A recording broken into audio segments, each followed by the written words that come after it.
ગુનો કરનાર ગુનેગાર પોલીસ સ્ટેશનમાં જઈ અને પોતાનો ગુનો કબૂલી લે ને તોથી જ એના દંડા મારવાનું પોલીસ વાળા બંધ કરી દે કે કબૂલી લીધું।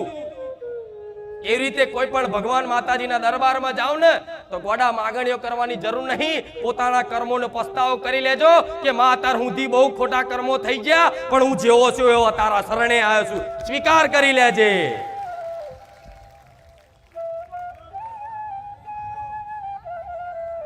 આસુ ખોટું